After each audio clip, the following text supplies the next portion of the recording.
Look at an old map. You can see the lines. These lines attempt to define where one country ends and another begins. Over a century ago, a colonial power drew these lines across Southeast Asia. That single act of cartography continues to affect two nations today. Those nations are the Kingdom of Thailand and the Kingdom of Cambodia. They do not fight a full-scale war, but they exist in a state of perpetual tension. They have engaged in small, deadly fights along their shared border. Many people, both inside and outside the region, want to understand the reasons for this persistent friction. The primary reason stretches back to those colonial maps. In the early 1900s, French administrators governed Cambodia as part of their Indo-Chinese Empire. The abstract dispute over maps watersheds found a powerful, tangible symbol. It is an ancient temple. Perched atop a sheer cliff in the Dangrek Mountains is the Temple of Preah Vihear. This magnificent 11th century stone complex is a masterpiece of Khmer architecture. For Cambodians, a source of immense national pride, a direct link to the glory of the ancient Angkorian Empire. For many Thais, Khao Phrao Vihan, part of regional history and heritage.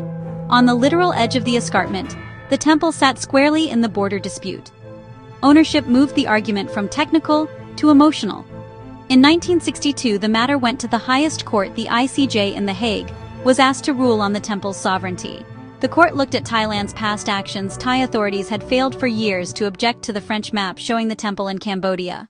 Nationalism is a powerful force. In Thailand, in Cambodia, it's rooted in glorious histories and a deep-seated fear of external threats. In Thailand, the story of being the only Southeast Asian country to avoid direct colonial rule. That fosters a strong sense of pride and independence. Any perceived loss of territory, especially to a neighbor once under its influence, is national humiliation. In Cambodia, nationalism draws on the memory of the Great Khmer Empire and centuries of decline and violation by powerful neighbors. For many Cambodians, defending every inch of territory, reclaiming lost greatness, and resisting historical patterns of encroachment. Political leaders in both capitals have learned to harness these feelings. When facing domestic challenges, protests, economic downturns, legitimacy crises, stoking the border dispute becomes a reliable tactic. Section 4. Soldiers on the ridgeline. The presence of soldiers transforms a political dispute into a military one. Along the Dangrek ridgeline, troops are stationed in close proximity. Royal Thai Army, Royal Cambodian Armed Forces hilltop outposts, jungle encampments, often within sight of one another. For these soldiers, the border is a daily, tense reality. Tasked with defending their nation's claim, their constant presence makes the area a potential tinderbox. Deploying soldiers increases the risk a minor incident can spiral out of control. Between 2008 and 2011, this became reality. Brief but deadly clashes erupted. Preah Vihear Tamon Temple Complex. Not full-blown battles. Section 5. Sovereignty, not spoil. It is important to understand what this conflict is not about. Some observers speculate there's a hidden motive: competition for natural resources.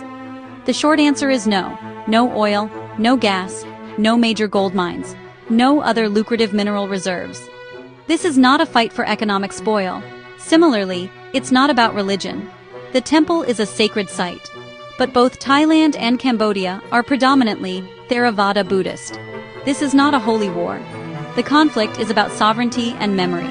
The core issue, the definition of the nation-state, territorial integrity, exclusive control over territory. History haunts the dispute.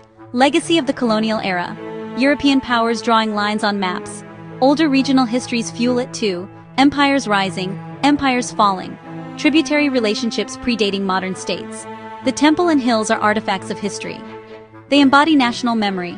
Controlling them is controlling the national narrative and identity. In the end, clashes show politics and emotion often trump economics and logic. The dispute is political, manipulated by leaders, amplified by nationalist sentiment. Historical grievances can erupt into modern conflict.